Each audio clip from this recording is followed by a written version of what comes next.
Tema de hoje, ainda conhecendo a Deus. Estamos aqui num processo de estudo de como Deus é e também como Deus se revela. Gostaria de ler um texto com você, você que trouxe a Bíblia. Abra aí, por favor, no livro de Hebreus, no capítulo 1. Porventura, se houver alguém ao teu lado aí sem Bíblia e você puder repartir com ele a palavra, faça isso. Hebreus, capítulo 1. Glória a Deus, glória a Deus, glória a Deus. Hebreus capítulo 1, a partir do versículo 1, diz que há muito tempo Deus falou muitas vezes e de várias maneiras aos nossos antepassados por meio dos profetas. Versículo 2, mas nestes últimos dias, entenda essa expressão últimos dias, não é porque agora a gente está vivendo os últimos dias, não foi isso que o autor de Hebreus quis dizer, ele quis dizer assim, ultimamente. Antigamente Deus falava com os profetas e tal, ultimamente falou-nos por meio do Filho, a quem constituiu herdeiro de todas as coisas e por meio de quem fez o universo. Versículo 3, o Filho é o resplendor da glória de Deus e a expressão exata do seu ser, sustentando todas as coisas por sua palavra poderosa. Depois de ter realizado a purificação dos pecados, ele se assentou à direita da majestade nas alturas. Versículo 4, tornando-se tão superior aos anjos, quanto o nome que herdou é superior ao deles. Versículo 5, o autor de Hebreus escreve, pois a qual dos anjos Deus alguma vez disse, tu és meu filho, eu hoje te gerei. Versículo 5 ainda, outra vez ele continua dizendo, eu serei seu pai e ele será meu filho. Versículo 6, e ainda, quando Deus introduziu o primogênito no mundo, diz, todos os anjos de Deus o adorem. Versículo 7, quanto aos anjos ele diz, ele faz dos seus anjos ventos e dos seus servos clarões reluzentes. Mas 8, a respeito do Filho, ele diz, o teu trono, ó Deus, subsiste para o sempre, ou para todo sempre. Cetro de equidade é o cetro do teu reino. Versículo 9, amas a justiça e odeias a iniquidade. Por isso Deus, o teu Deus, escolheu-te dentre os teus companheiros, ungindo-te com óleo de alegria. Versículo 10 e também diz, no princípio, Senhor, firmaste os fundamentos da terra, e os céus são as obras das tuas mãos. Versículo 11, eles perecerão, mas tu permanecerás. Envelhecerão como vestimentas. Versículo 12, tu os enrolarás como um manto, como roupas eles serão trocados. Mas tu permaneces o mesmo, e os teus dias jamais terão fim. Versículo 13, a qual dos anjos Deus alguma vez disse, senta-te à minha direita, até que eu faça dos teus inimigos um estrado para os teus pés. 14, último dos que quero ler, os anjos não são todos eles. Os anjos não são todos eles espíritos, ministradores enviados para servir aqueles que hão de herdar a salvação. Só até aí. A gente está aqui num processo, como eu disse, de estudo sobre conhecer a Deus. E a gente estudou sobre a vida de Jó. Como é que Jó conhecia Deus? Aliás, a gente perguntou aqui, será que Jó conhecia Deus? Sim, lógico que conhecia. Agora, de que forma que Jó conhecia Deus? Da mesma forma que a maioria dos cristãos que existe na face da terra. Só de ouvir falar. E quando o autor aqui de Hebreus escreveu este texto, ele trouxe ao entendimento, ou pelo menos tentou trazer ao entendimento,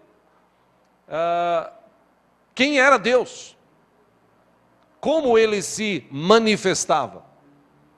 Aí Deus, através de Jesus, o seu filho, como diz o texto aqui, a nenhum dos anjos ele o tratou como filho, só Jesus. Jesus faz parte da chamada Trindade, apesar da Bíblia não ter essa expressão Trindade. Deus é um e ao mesmo tempo três, Pai, Filho e Espírito Santo. E Jesus fazendo parte dessa Trindade augusta, como alguns chamam para deixar essa expressão mais bonita, Jesus, ele é a exata expressão do ser Deus. Ou seja, o autor aqui, ele sugere o seguinte: você quer conhecer Deus? Ótimo, pois então ele está aí, é Jesus. Você quer saber como Deus é? Veja Jesus, fale com Jesus, relacione-se com Ele. E como ele começa dizendo, Deus antigamente, Deus se relacionava com os seus profetas, chamados profetas. Havia povos, a cada geração que se passava, os povos, as gerações, elas iam se relacionando com Deus. E nessa sua relação era algo muito superficial. É mais ou menos o que a gente vive hoje, ainda no século 21. É mais ou menos o que Jesus viveu ainda aqui nesta terra como homem, Deus conosco. Jesus viveu isso até com os seus próprios discípulos. E por quê? Simples. As pessoas não conhecem a Deus. Elas ouvem falar. Deus é bom. Você quer ter uma vida abençoada? Deus pode te abençoar. Você precisa de cura?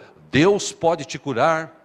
Você precisa de prosperidade, que para muitos é só dinheiro? Deus pode te dar prosperidade. Você precisa arrumar um relacionamento para a tua vida? Deus pode arrumar alguém para você. É óbvio, tudo isso que eu falei, Ele pode.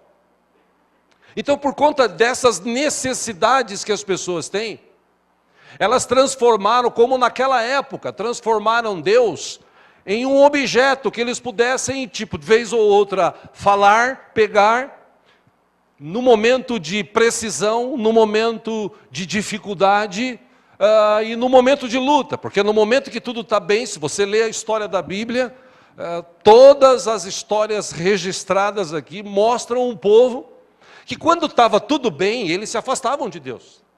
Ou seja, eles não conheciam Deus. Já visto como vimos semana passada aqui, quando o povo que saiu do Egito, que estava vivendo ali naquela terra, passaram-se alguns anos, aquela geração morreu, veio outra geração. Essa outra geração, eles não se relacionavam com Deus como deveriam, ao contrário, eles se relacionavam mais com o mundo. Aí eles olham para o mundo e dizem assim: poxa, aquela nação, aquela outra nação, aquela lá, eles todos têm um rei para eles. E nós, por que a gente não tem um rei? Eles foram questionar Samuel. E quando Samuel ouviu isso, ele ficou triste. Porque ele era o representante de Deus para aquele povo, para aquela geração. Só que o povo falou o seguinte: a gente quer ter um rei. E Samuel falou: escuta, vocês têm Deus com vocês. Deus está conosco aqui sempre. E eles disseram: não, mas a gente quer um rei. Ele se entristece como representante de Deus da época. E aí ele vai falar com Deus, e Deus fala para ele: calma, Samuel, eu sei que você está triste, mas eles não rejeitaram você, eles rejeitaram a mim. Por que eles queriam um rei, se eles tinham o rei dos reis com eles? De dia, numa forma de nuvem, de noite, numa coluna de fogo. Eles tinham isso gravado desde os seus antepassados. Deus se manifestava, Deus falava através de Samuel, revelava para ele coisas tremendas. Mas povo é povo. Povo olhava para Deus: Deus é bom, Deus é legal, Deus está lá no céu, Deus está sentado no trono de glória. Aí vem no século 21 muitos pregadores e ministros, chamados ministros de louvor, dizendo que Deus, se você não louvar a Ele, Deus vai ficar triste. Se você não glorificar Ele, Ele vai ficar triste. Se você estiver na igreja e não bater palma para Ele, Ele vai ficar triste. Então, irmão, bata palma, aplauda Jesus, irmão, glorifica aí Jesus, irmão. Muitos cultos que eu já assisti na minha vida no passado eram assim. E na verdade, Deus não precisa do meu aplauso, Deus não precisa do meu louvor, e Deus não precisa da minha adoração. Que como a gente viu naquela visão de Isaías capítulo 6, ele teve uma visão, e nessa visão ele viu Deus sentado no seu trono de glória, ele viu anjos, arcanjos, querubins, serafins ao seu lado, dizendo para ele todo momento: santo, santo, santo, santo é o Senhor dos exércitos. A orla do seu manto, do seu vestido, enche o templo, e em algumas versões enche a terra. Ou seja, bobagem. Quem precisa de Deus somos nós. E o bom disso tudo é que Deus está disponível. Naquela época ele falava pelos profetas. Naquela época ele usou algumas pessoas, como Sansão, como Débora, como Elias, como Eliseu. Pessoas que se destacaram da maioria, usadas por Deus, para que pudessem fazer algo de diferente naquela geração.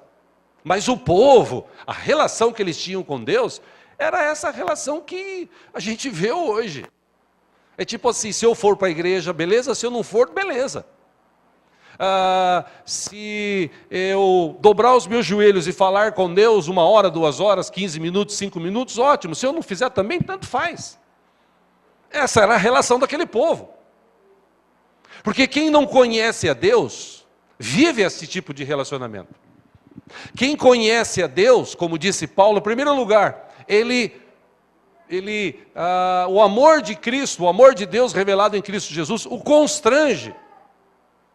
Ele muda de vida, ele muda de mentalidade, ele muda o linguajar, ele muda o jeito de ser. Por quê? Porque ele conheceu um Deus. Ele conheceu alguém que está sentado num trono de glória, e esse alguém sentado num trono de glória, quando alguém se humilha debaixo da sua potente mão, quando alguém se volta para Ele, quando alguém o adora em espírito e em verdade, esse Deus, Ele olha e Ele recebe a adoração, Ele quer se relacionar. Mas infelizmente as pessoas não entendem o que é se relacionar com Deus. Acha que só vir para a igreja, acha que uma oração, 2, está tudo bem. E para muita gente está tudo bem, tem gente que vai morrer assim nessa situação. Eu conheci vários que morreram assim. Eles não foram para os céus? Eu acredito que foram, porque receberam Jesus como Senhor e Salvador. Mas nunca nunca experimentaram se relacionar com Deus da forma que o autor de Hebreus aqui disse. Porque antigamente, como a gente estudou nessas 2 últimas mensagens, 2 últimos domingos, nós estudamos sobre a história de Jó. Jó, a Bíblia diz, ele era um cara reto. Melhor do que muitos de nós no século 21. Um cara que buscava Deus. Um cara que fugia do mal. Um cara fiel ao Senhor. Quer dizer, se você colocar a vida de Jó com a vida de muitos crentes do século 21, você vai chegar à conclusão que Jó era um cara crente mesmo. O que tem hoje é tudo meia boca. Mas mesmo Jó, nessa situação, nessa vida que ele tinha, nós estudamos aqui tantas coisas que aconteceu na vida dele. Ele perdeu tudo, ele perdeu sua saúde, ele só não perdeu a dignidade porque ele ainda continuou adorando a Deus e servindo ao Senhor. Mas ele perdeu tudo. Aliás, no século 21 hoje que nós vivemos, tem gente, como eu disse aqui, que por menos já desistiu de Deus. Mas Jó permaneceu firme. E aí ele recebe amigos, e os amigos tentam consolá-lo, não conseguem, e depois de 7 dias e 7 noites, olhando para ele, olhando a situação, eles tentam encontrar a razão de Jó estar vivendo aquilo. A gente estudou aqui sobre isso, nós lemos textos sobre isso. E eles começaram a acusar Jó, eles queriam descobrir, o que você fez, Jó? E Jó não tinha feito nada de errado. Um belo tempo, depois desse questionamento dos amigos, ele vai e questiona a Deus. Ele fala, Senhor, por que eu estou passando por isso? Por que o Senhor permitiu isso? Senhor, era melhor nem ter nascido. Senhor, era melhor o dia que eu nasci ser amaldiçoado. Ele começou a perguntar a Deus, lançar algumas questões sobre Deus, sobre a sua vida. Por que ele estava vivendo aquilo? E quando Deus se manifesta para ele, quando Deus fala com ele, entenda que eu não estou aqui para julgar Jó, longe disso. Eu o admiro, e um dia se eu chegar no céu e puder encontrá-lo, não sei se isso vai ser possível, mas se eu puder encontrá-lo, eu quero dar um abraço nele e falar assim, você foi um cara de muita paciência e muita fé.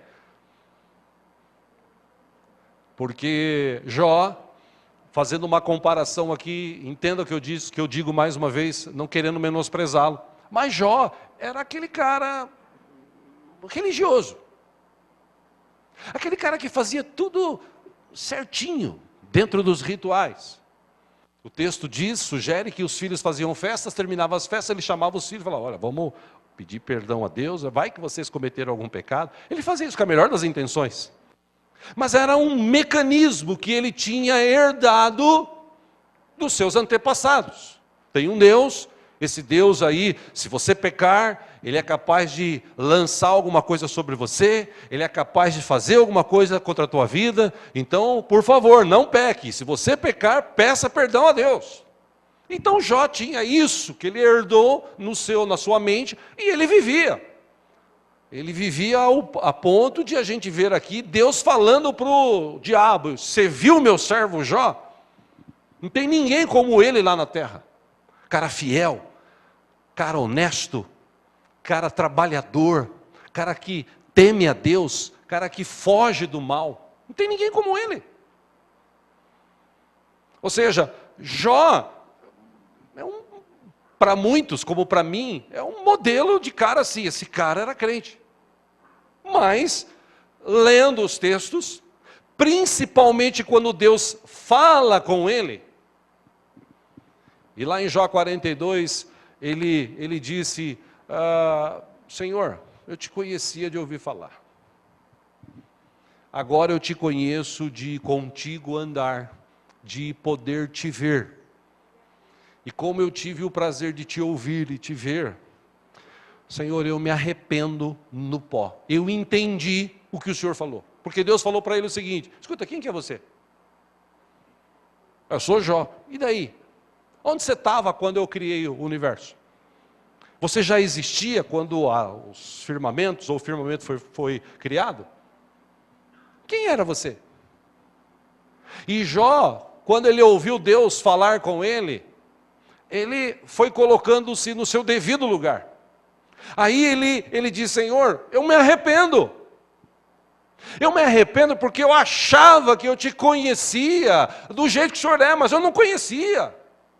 Agora sim, agora eu te conheço não só de ouvir falar. Agora eu posso te ver, agora eu posso te sentir profundamente na minha vida. E a gente estudou semana passada aqui como é que foram os 140 anos que Deus deu para Jó depois que ele teve esse encontro com Deus. Os anos dele deviam ser anos maravilhosos, porque um cara que enfrentou tudo o que ele enfrentou, ele teve 140 anos para viver tudo aquilo que ele tinha vivido de errado, viver certo, fazer certo. E como ele fez tudo certo, fez tudo legal, a gente estudou sobre isso aqui, o texto de Jó 42, o finalzinho diz que Jó, ele teve o prazer de ver os filhos dos seus filhos até a 4ª geração, e Jó morreu velho e farto de dias, porque o Senhor o abençoou poderosamente. Quando eu leio esse texto, eu vejo o seguinte, tem muita gente dentro da igreja que não conhece Deus. Porque Deus quer abençoar a gente.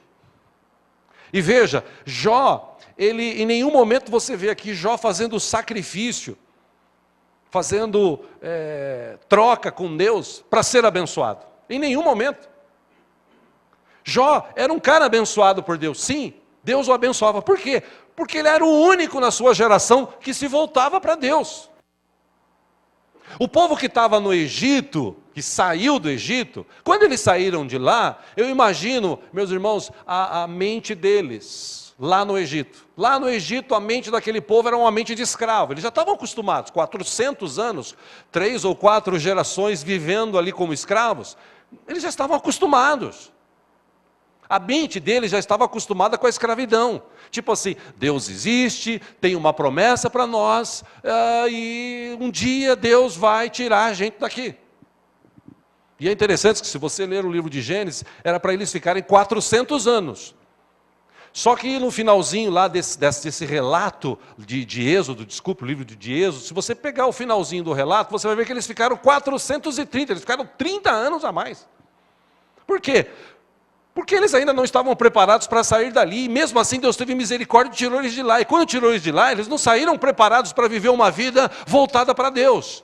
No começo foi tudo legal, tudo bacana, no começo eles glorificavam a Deus, mas bastava apertar a situação, bastava passar por uma dificuldade, para que aqueles homens e mulheres se voltassem contra Moisés, se voltassem contra Arão e se voltassem contra Deus.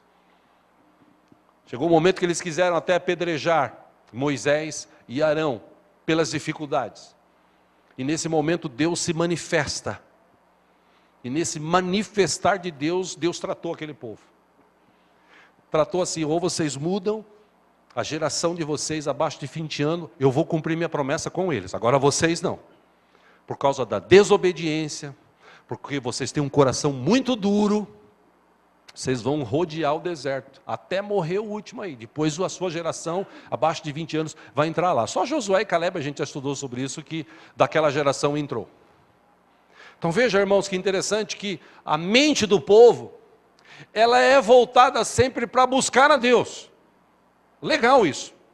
Mas como buscar a Deus? Como encontrar o Deus vivo? Na religião A, na religião B, na religião C, na religião D, e hoje tem várias religiões. Na Índia, o segundo país mais populoso do mundo, existem lá pelo menos, o último censo que eu me lembro, que eu vi a última estatística que eu me lembro, lá existe aproximadamente 1 milhão de religiões.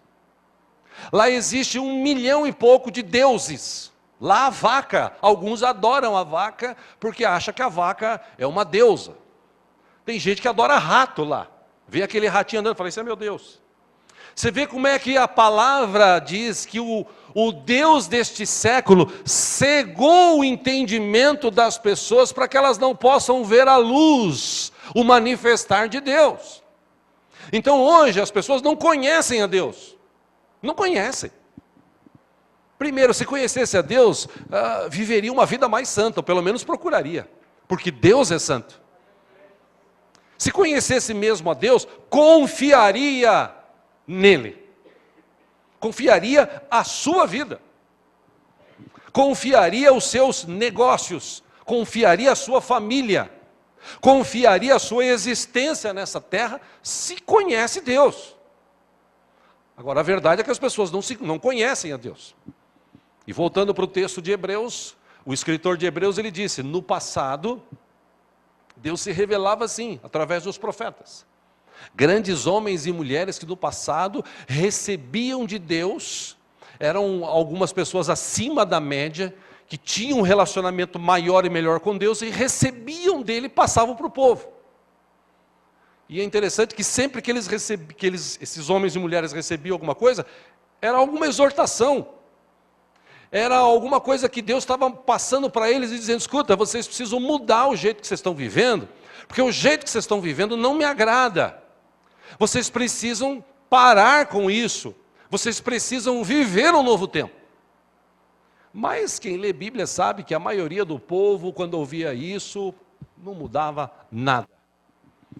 Trazendo isso para o século 21 hoje, por mais que eu pregue, ou outros pastores e pregadores preguem aqui, em outras igrejas do Brasil e do mundo, a maioria esmagadora das pessoas que vão na igreja entra por um ouvido e sai pelo outro. Porque elas não querem ter um relacionamento mais profundo com Deus. Para elas está bom assim. Eu conheci Deus. Ufa, aceitei Jesus, agora eu não vou mais para o inferno. Ufa, aceitei Jesus, agora a minha vida vai ser diferente. Ufa, aceitei Jesus, graças a Deus, então agora Deus me ama. E vive essa vidinha de vir para a igreja, aquela vida do condor, né?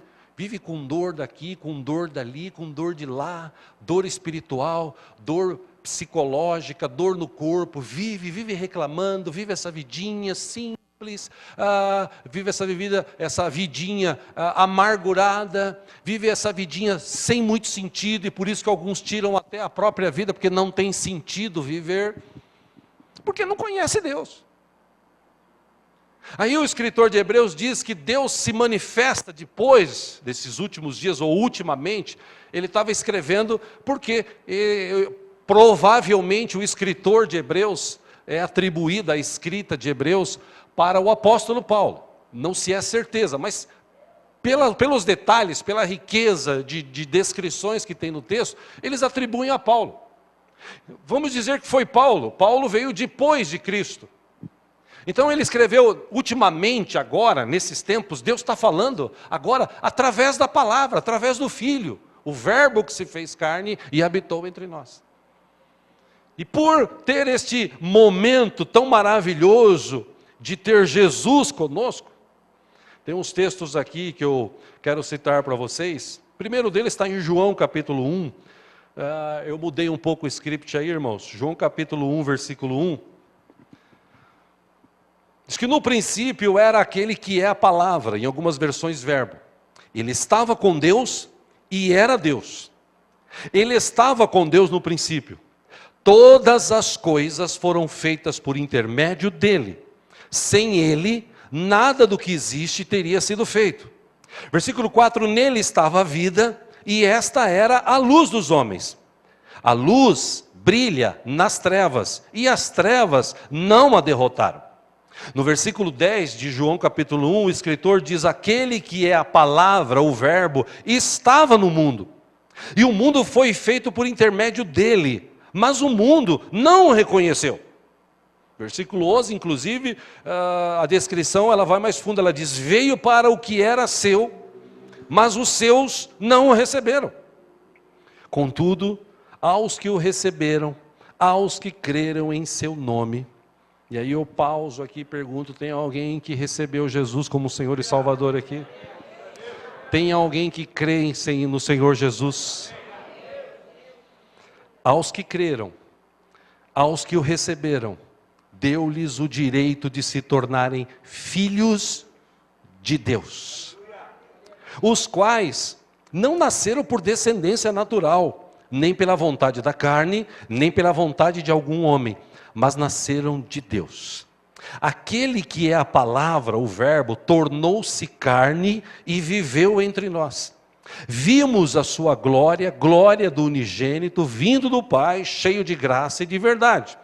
15, João dá testemunho dele. Ele exclama: este é aquele de quem eu falei.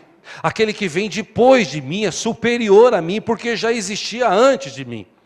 Todos recebemos da sua plenitude graça por graça. 17, pois a lei foi dada por intermédio de Moisés. A graça e a verdade, elas vieram por intermédio de Jesus Cristo.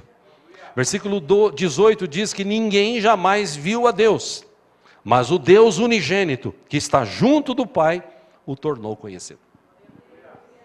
Ou seja, João, se tem alguém que conhecia Deus, era João. João Batista, ele tinha até uma parentela com Jesus, ele era primo, ele tinha nascido dias antes, talvez até, não me lembro direito, acho que 1 ou 2 meses antes. E, apesar dessa parentela, eles estavam meio que distantes. Mas um dia, quando esse João Batista viu Jesus, ele disse: este é o verbo, a palavra que se fez carne e habitou entre nós. É esse que antes de eu existir, ele já existia. Esse que conhece todas as coisas. Esse que, ao contrário de Moisés que trouxe a lei, esse trouxe a graça de Deus, a graça por graça do nosso Deus, veio por intermédio desse aqui. Mas se você continuar lendo o texto, você vai ver que muita gente daquela época olhou assim e falou assim, esse é Deus? Não, isso aí não é Deus não. Não é Deus não. Não quero. Esse Deus aí eu não quero não. Quando Jesus então fala que ele se apresenta como o Filho de Deus, quando Jesus se apresenta como aquele que foi escolhido, o famoso Messias que os judeus aguardavam, o texto diz aqui, ele veio para os que era seu, mas esses o rejeitaram. Porque na cabeça dos judeus, ou das pessoas daquela época, eles esperavam o quê? O Messias. Talvez tem uma lenda na época que se conta lá naquela região, que o mesmo tipo de transporte que levou Elias, né, ou que fez com que Elias subisse e tal, naquele redemoinho maravilhoso que a Bíblia relata, né? Tem gente que naquela época imaginava o seguinte, Jesus ia descer assim, naquele redemoinho, o Messias ia se apresentar, eu sou o Messias, agora eu vou botar para quebrar. E aí quando chega Jesus e fala assim, eu estou com vocês, viu? Eu vim aqui para dar a vida por vocês. O Filho do Homem veio para libertar, o Filho do Homem veio para salvar, o Filho do Homem veio para buscar o que estava perdido. Eu estou aqui com vocês. Em João capítulo 14, versículo 1, desse relacionamento que Jesus estava implantando, né? Para com aqueles homens, ele disse, não se perturbe o coração de vocês, creiam em Deus, creiam também em mim. Na casa de meu pai há muitos aposentos, se não fosse assim, eu lhes teria dito, vou preparar-lhes lugar. 3, e se eu for lhes preparar lugar, voltarei e os levarei para mim, para que vocês estejam onde eu estiver. Versículo 4, Jesus diz, vocês conhecem o caminho para onde eu vou.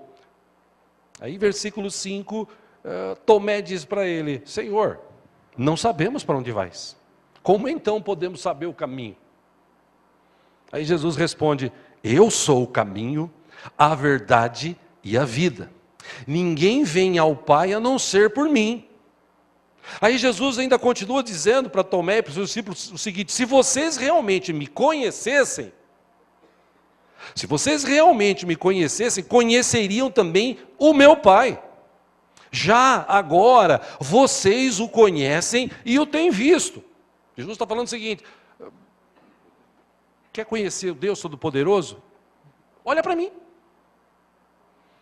Versículo 8, Filipe diz para ele, Senhor, mostra-nos o Pai e isso nos basta. Versículo 9, Jesus respondeu, você não me conhece, Filipe, mesmo depois de eu ter estado com vocês durante tanto tempo?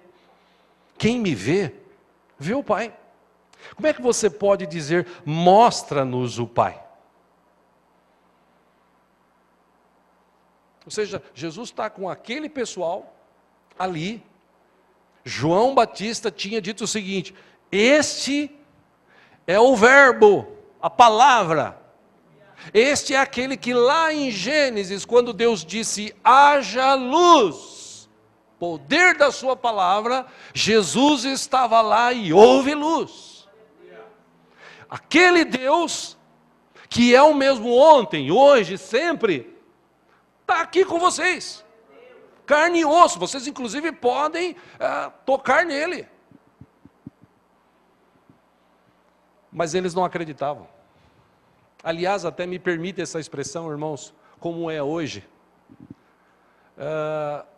Eu acho que na cabeça do ser humano era muito fácil. Chegar a Deus estava fácil demais. Eu me lembro, um dos irmãos que recebeu a Cristo aqui na nossa igreja, um amigo que tem, até faz tempo que não vem, ele me ligou, depois de alguns anos, a gente se conhecia desde lá de trás,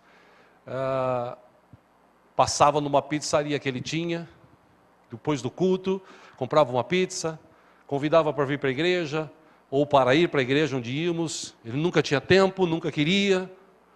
E até que um belo dia a gente acabou mudando de lá.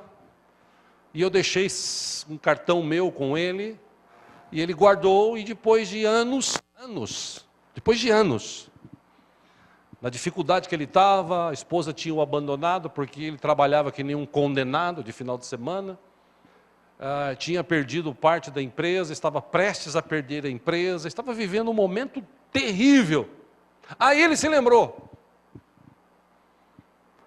Pô, tinha um amigo que falava de Deus. Então eu quero saber desse Deus, porque do jeito que eu estou aqui, eu estou no fundo do poço. Aí ele me ligou, falou, preciso falar com você. Eu falei, vem aqui. E ele veio.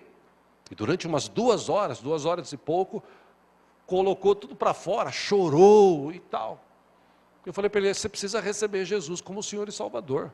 É o começo para uma nova vida. Você vai ter realmente Deus dentro de você.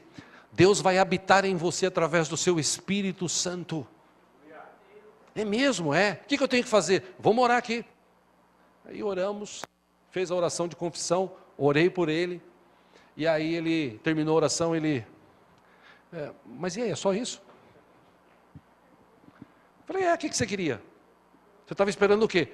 Jesus descer aqui, né, com a espaçonave, parar ali na porta, os anjos botar o tapete vermelho, aí Jesus desce e fala, eis, meu servo agora, eu vim aqui para te ajudar.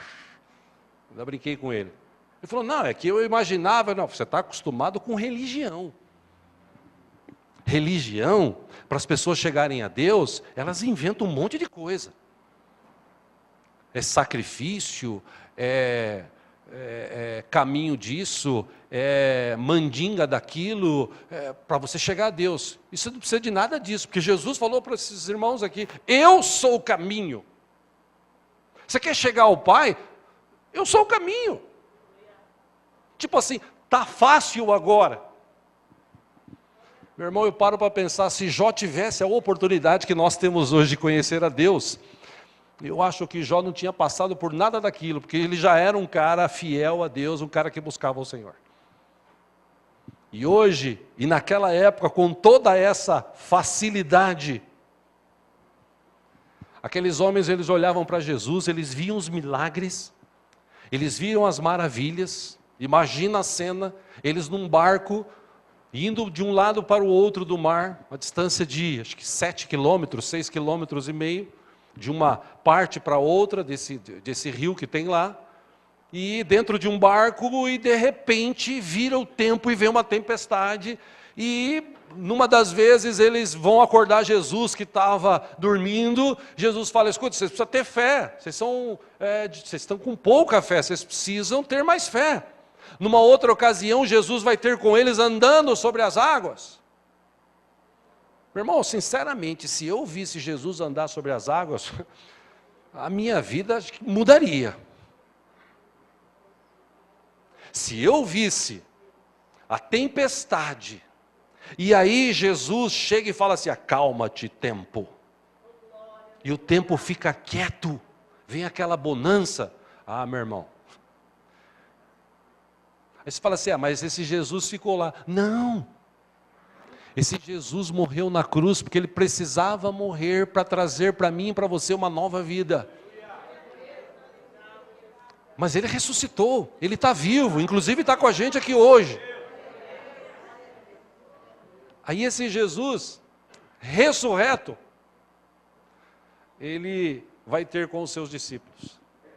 E é interessante que João, nós vimos semana passada, só para lembrar, João capítulo 20, versículo 24, Tomé, chamado Dídimo, um dos 12, não estava com os discípulos quando Jesus apareceu. Aí os outros discípulos lhe disseram, vimos o Senhor. Ah, vocês viram o Senhor? Vimos. Ele veio aqui falar com a gente. Ele está vivo. Aquilo que ele falava lá que ele ia ressuscitar, ele ressuscitou, ele está vivo. Tudo que ele falou que ia acontecer, aconteceu. Aí Tomé fala o seguinte, se eu não vir as marcas dos pregos nas suas mãos, se eu não colocar o meu dedo onde estavam os pregos, e não puser a minha mão no seu lado, não crerei. Incrível, né? Aí o texto diz que uma semana depois, os seus discípulos estavam outra vez ali e Tomé com eles. E apesar de estarem trancadas as portas, Jesus entrou, pôs-se no meio deles e disse: paz seja com vocês. Aí Jesus disse imediatamente para Tomé: escuta, coloca o dedo aqui, ó. Veja as minhas mãos, estenda a mão e coloca aqui do meu lado. Pare de duvidar e creia. Eu fico imaginando Tomé. Imagina Tomé. Os discípulos reunidos, ele lá. Vocês falaram que Jesus ressuscitou, mas até agora não vi nada. E as portas trancadas. Aí Jesus de repente entra. Com o seu corpo glorificado. Eu imagino Tomé sentado olhando assim, o susto que ele deve ter tomado. Eu fico imaginando também, quando Jesus fala, estou aqui, toca aqui com o seu dedo. Aqui, você não, foi isso que você falou? Eu fico imaginando o seguinte, ele pensando assim, claro que eu acho que não aconteceu, mas vamos imaginar, né, Tomé falando o seguinte, quem foi que me caguetou aqui? Porque alguém deve ter falado, né, para Jesus. Não, ele sabe de todas as coisas. Ele fala, já que você duvidou, põe a mão aqui, põe a mão do meu lado. Veja, confira. Aí ele fala, Senhor meu e Deus meu. Aí Jesus olha para ele e fala assim, ué, porque você me viu, você creu? Felizes são os que não viram e creram. E aí, como eu disse semana passada, eu e você estamos inclusos dentro destes, que não vimos, mas cremos. E eu creio que Ele é Deus. Apesar de ter gente hoje em dia dizendo que Ele não é, eu creio que Ele é Deus. E o legal disso tudo é que Jesus, Ele revela-se. E Ele mostra o seguinte, tenta também imaginar isso, mas imagine, aquele Pai, aquele Deus Pai, que Elias se relacionou com ele, que Eliseu se relacionou com ele, que Davi se relacionou com ele, sempre estava atento, sempre estava disposto a ajudar, a curar, a libertar, sempre estava disposto a trazer algo de novo. Porque quando o apóstolo Paulo entendeu isso, que foi um dos que conheceram a Deus na sua essência, ele escreveu, os teus olhos não viram, os teus ouvidos não ouviram, e nem chegou ainda no teu coração aquilo que Deus tem de melhor para aqueles que o amam.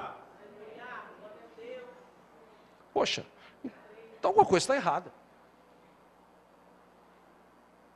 Vamos entender que aquele povo antes de Jesus não tinha tanta inteligência, não tinha acesso à internet, não tinha acesso à Bíblia, a palavra escrita, só os judeus que tinham alguns manuscritos lá nas sinagogas deles. A maioria esmagadora das pessoas não tinha acesso a Deus. Elas achavam o seguinte, Deus existe. Os que diziam que conheciam a Deus, eles não conheciam. Porque eles começaram a criar uma religião, e a forma de religiosidade que eles tinham, eles classificavam pessoas, eles afastavam pessoas, eles não queriam se relacionar com certos tipos de pessoas, eles se achavam assim, nós temos Deus.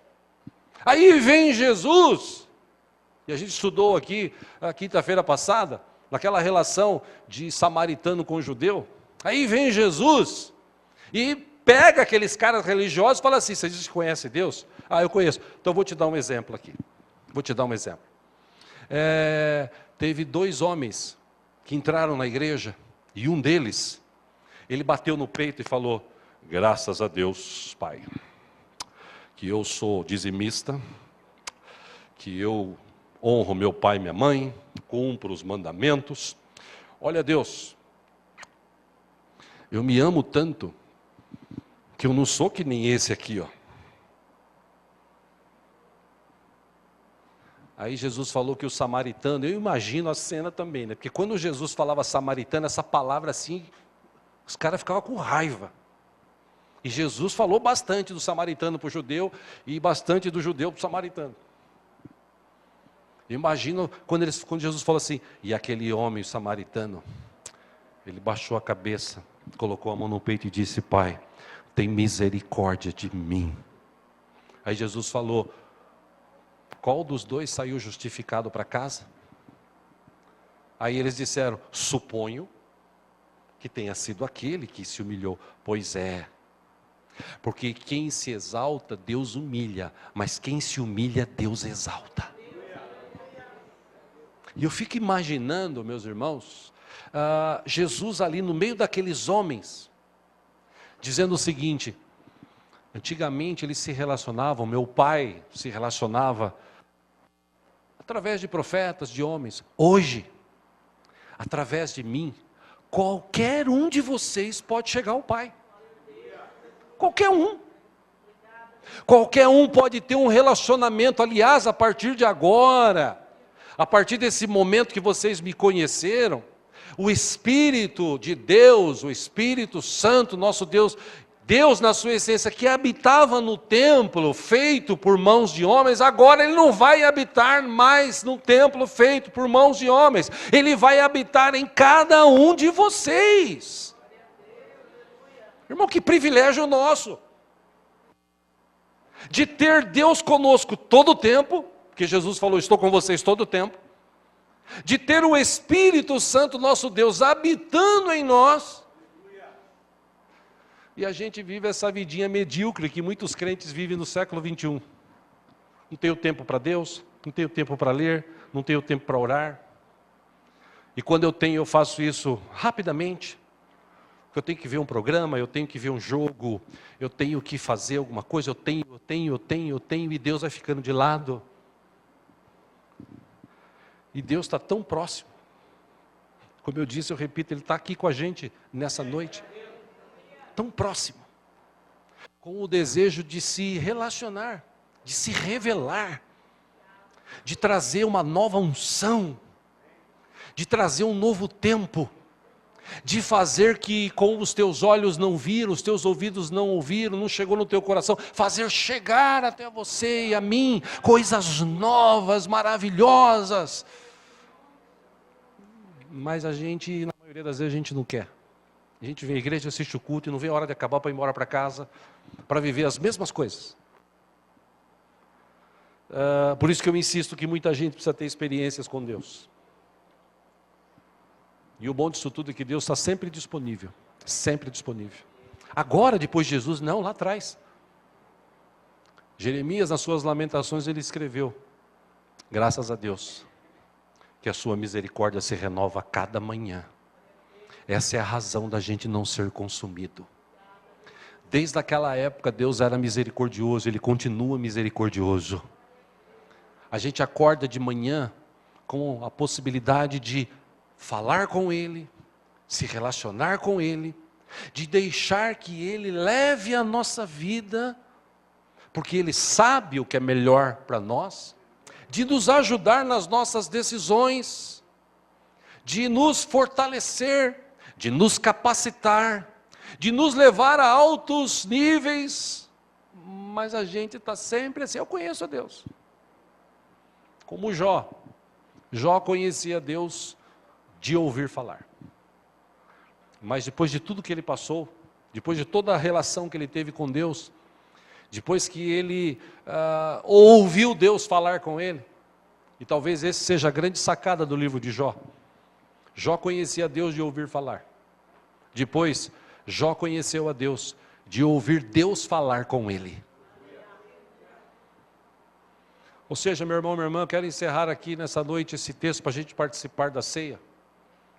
Deus está disponível para me abençoar, para te abençoar, para se relacionar comigo e com você. De que forma? Vou citar alguns textos aqui, Salmo 68, 5. Ele é pai para os órfãos e defensor das viúvas. Este é Deus em sua santa habitação. Em Mateus 5,48, Jesus disse, portanto, sejam perfeitos como perfeito é o Pai Celestial de vocês. A figura ainda de Deus como Pai, misericordioso, amoroso. Salmo 27, 10, salmista Davi escreveu: ainda que me abandonem pai e mãe, o Senhor me acolherá. Aleluia. Versículos 13 e 14 do Salmo 103 está escrito: como um pai tem compaixão de filhos ou de seus filhos, assim o Senhor tem compaixão dos que o temem, porque Ele sabe do que somos formados, lembra-se de que somos pó. Em Mateus 6, 8, Jesus disse: não sejam iguais a eles, esses que estão no mundo, que vivem querendo as coisas do mundo, não sejam iguais a eles, porque o seu Pai sabe do que vocês precisam, antes mesmo de o pedirem. E por último, Efésios 4, 6, ele disse: um só Deus, Pai de todos, que é sobre todos, por meio de todos e em todos. Este é Jesus, esse é o nosso Deus. Ou seja, nós precisamos nos relacionar melhor com Deus. Antigamente, eu tinha que procurar o sacerdote, porque o sacerdote era o único que podia entrar no Santo dos Santos, e ele ainda entrava assim: Jesus amado, tem misericórdia. Tem uma lenda também que eles entravam com uma cordinha assim, envolto na sua roupa, porque tinham alguns que entravam e por estar em pecado, ou por não se purificar direito antes de entrar, morriam lá dentro. Então eles entravam com uma cordinha e lá do lado de fora eles puxavam o cadáver, porque para entrar lá, se entrasse, morria também. Essa é uma lenda que tem naquela região também. E eu imagino que deveria ser assim, porque aquele lugar, o sacerdote tinha que usar roupas especiais, ele tinha que se purificar, usar essas roupas específicas somente para aquele ato, e só ele poderia entrar, só ele poderia imolar lá o carneiro, ou a oferenda, ou o que estava sendo oferecido, e o sangue era aspergido ali, e também diz a lenda, que quando queimava-se aquele sacrifício, quando saía uma fumacinha assim por cima, a turma falava assim: a fumaça saiu, Deus recebeu o nosso sacrifício, Deus nos perdoou. E um pregador uma vez disse, eu ouvi ele falar, eu achei legal: meu amigo, tudo que você queima sai fumaça, né? Isso não quer dizer que Deus estava recebendo. Mas vamos dizer que Deus estava recebendo. Ainda assim o cara precisava falar com o sacerdote, eles ficavam do lado de fora, e ficava ali naquela expectativa: será que Deus vai perdoar? Será que Deus está vendo a gente? Será que Deus vai castigar a gente? Aí vem Jesus, como diz o próprio livro de Hebreus, o novo e vivo caminho.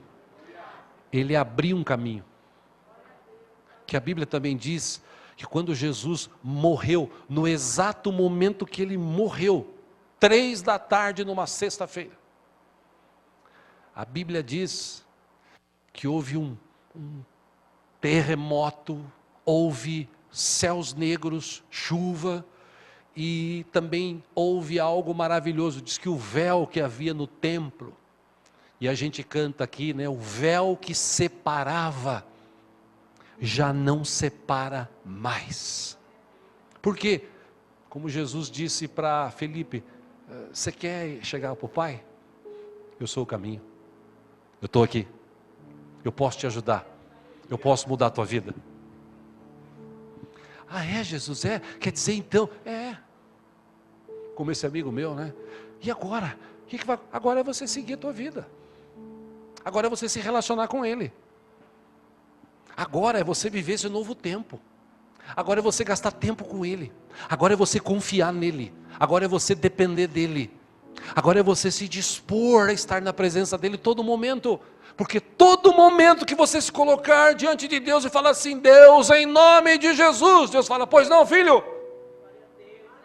Ele é o sumo sacerdote, diz a Bíblia. Ele abriu um caminho maravilhoso para que eu e você pudéssemos se relacionar com Deus. Mas como eu disse no começo, eu termino dizendo isso: é tão fácil isso, que as pessoas às vezes não acreditam. Não, para falar com Deus eu tenho que ter uma imagem, não é possível. Para falar com Deus eu tenho que fazer um sacrifício, eu tenho que ir na esquina lá, plantar bananeira, acender vela. para ter, estão falando que eu tenho que dar tudo. Para ter a bênção de Deus, eu tenho que dar tudo. Eu tenho que fazer isso, eu tenho que fazer aquilo. Não! Basta você ler a Bíblia, a palavra escrita de Deus. Basta você entender como Abraão, que nós vimos semana passada aqui, que para ele não importava lugar, importava para ele que a bênção de Deus estava na vida dele. E aí o apóstolo Paulo, escrevendo aos Efésios, no capítulo 1, versículo 3, ele diz: Deus já nos abençoou com toda sorte de bênçãos nas regiões celestiais. Poxa, então por que eu estou vivendo isso? Porque você não conhece a Deus. Porque se você conhecesse a Deus, mesmo no momento de dificuldade, mesmo no momento de enfermidade, mesmo no momento de luta, você estaria ali como Jó, firme assim: eu sei que o meu Redentor vive, eu sei que Ele vai mudar a história da minha vida, eu quero me aproximar dEle. E quando eu falo aqui às vezes de dinheiro, de dízimo, de oferta, existem pessoas que não concordam, que não dão, que não têm fé. Eu já ouvi isso: eu não tenho fé para dar dízimo. É uma pena, porque quando você conhece Deus e a sua palavra, a Bíblia me faz entender que quando eu trago 10% do que eu tenho e apresento diante de Deus, o que eu estou fazendo? Estou dando esmola para Deus? Eu estou ajudando a obra de Deus? Não, irmão, não, irmã.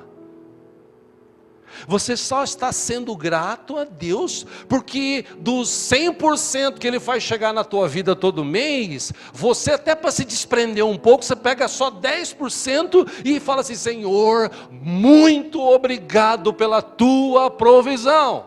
E a questão não são valores, a questão é fidelidade, é confiar, é depender. E é por isso que tem muita gente que tem uma vida financeira amarrada, não vai para frente. Por quê? Porque ele não confia em Deus. Quando eu vou entregar meu dízimo e oferta, não é aquele negócio assim: ufa, meu Deus, eu vou ter que dar o dízimo, porque se eu não der o dízimo, Deus vai me castigar. Não, nada disso, bobagem. Apesar da Bíblia falar que existe um devorador e é Deus que tem poder, o único que tem poder para repreender o devorador é Deus. E mesmo assim as pessoas, sabendo disso, elas ainda vivem a sua vida.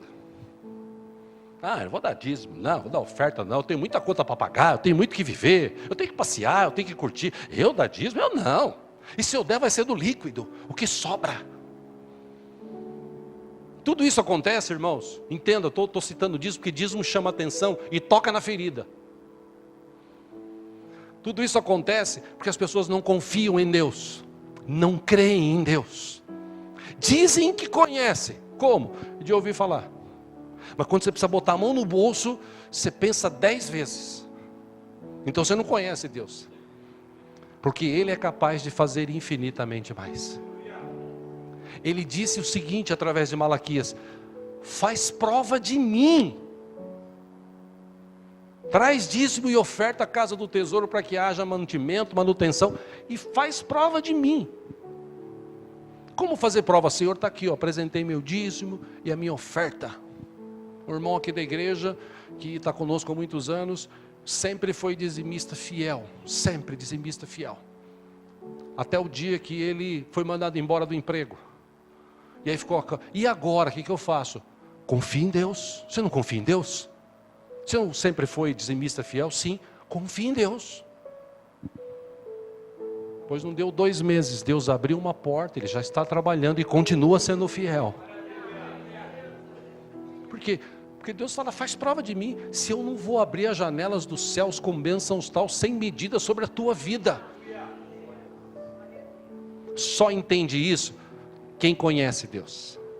Só levanta de manhã e fala assim: Deus, apesar de tudo que possa acontecer de errado hoje, ou de certo, não importa. Importa que eu sei que o Senhor está comigo, e eu estou contigo, e aonde eu estiver eu quero ser uma bênção, Senhor. Amém, irmãos? Entende porque muita gente não conhece Deus? Naquela época e ainda hoje. Mas a boa notícia é que esse Deus, que se chama Jesus, e recebeu um nome que foi dado sobre todo nome, que quando ressuscitou, ele se revelou como Deus aos seus discípulos, dizendo: todo o poder nos céus e na terra me foram dados. Aí ele continua dizendo assim: agora vão,